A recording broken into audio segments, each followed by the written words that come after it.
আসসালামু আলাইকুম সুপ্রিয় দর্শক, চলে আসলাম আগামীকাল 17 জুলাই এইমাত্র আবহাওয়ার সর্বশেষ আপডেট নিয়ে। আবহাওয়া অধিদপ্তর থেকে আবারও বিরাট দুঃসংবাদ দেখতে পাওয়া যাচ্ছে।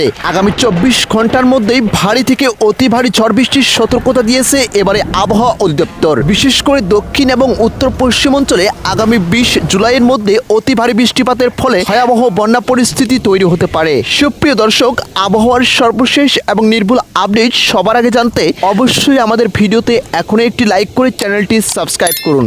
আপনি কোথায় থেকে আমাদের ভিডিওটি দেখছেন, আপনার জেলার নামটি আমাদেরকে কমেন্ট করে জানিয়ে দিন পরবর্তী আবহাওয়ার নির্ভুল আপডেট সবার আগে জানতে। তো চলুন দেখা যাক আজ আগামী 2 থেকে 3 দিন 24 ঘন্টায় দেশের 8 বিভাগে কোথায় অতি ভারী ঝড় বৃষ্টি এবং কি ঘূর্ণিঝড়ের সতর্কতা দিয়েছে আবহাওয়া অধিদপ্তর। সরাসরি দেখব ইউরোপিয়ান লাইভ রাডার ম্যাপ থেকে।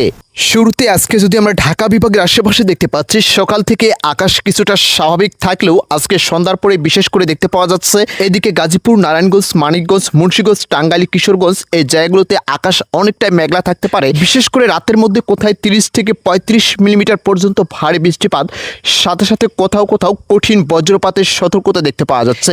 এবারে অতি ভারী বৃষ্টিপাতের ফলে ঢাকা রাস্তাঘাটে অতি ভারী জলবদ্ধতার সৃষ্টি হতে পারে। আগামী 2 থেকে 3 দিন 20 জুলাই পর্যন্ত এই জায়গাগুলোতে বৃষ্টিপাতের সম্ভাবনা দেখতে পাওয়া যাচ্ছে। সুপ্রিয় দর্শক, আজকে চট্টগ্রাম বিভাগের সব থেকে ভারী বিপদ সংকেত পাহাড়ি এলাকায় দেখতে পাওয়া যাচ্ছে।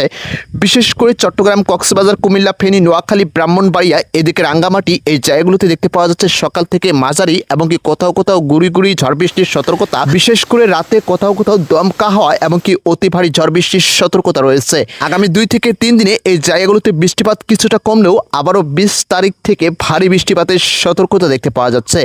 এবারে অতি ভারী বৃষ্টিপাতের ফলে সৃষ্টি হতে পারে ভয়াবহ বন্যা পরিস্থিতি।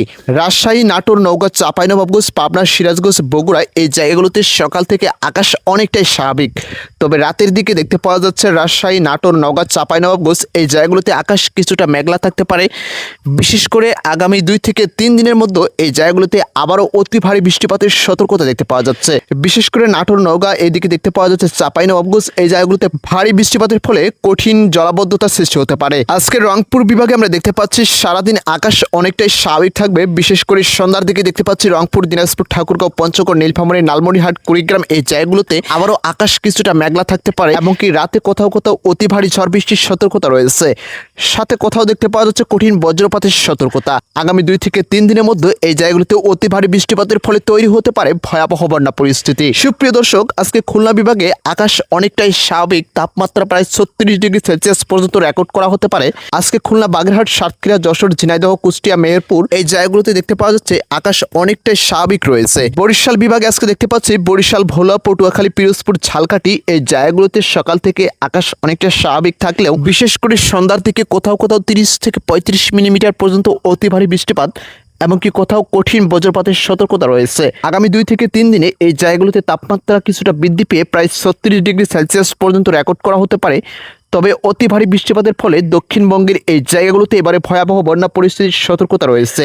ময়মনসিংহ, জামালপুর, এদিকে শেরপুর এমনকি নেত্রকোনা এই জায়গাগুলোতে দেখতে পাওয়া যাচ্ছে আজকে দফায় দফায় অতি ভারী ঝড় বৃষ্টির সতর্কতা রয়েছে। তবে আগামী 2 থেকে 3 দিনে তাপমাত্রা কিছুটা কমলেও আবারও বৃষ্টিপাতের একটি কঠিন ভয়াবহ সতর্কতা রয়েছে। সুপ্রিয় দর্শক, আগামী 2 থেকে 3 দিনে আবহাওয়াতে আবারও আমরা বিরাট পরিবর্তন দেখতে পাচ্ছি। বৃষ্টিপাতের মাত্রা কিছুটা কমে গেলেও আবারও 20 জুলাই পর্যন্ত অতি ভারী বৃষ্টিপাতের সতর্কতা দিয়েছে আবহাওয়া অধিদপ্তর।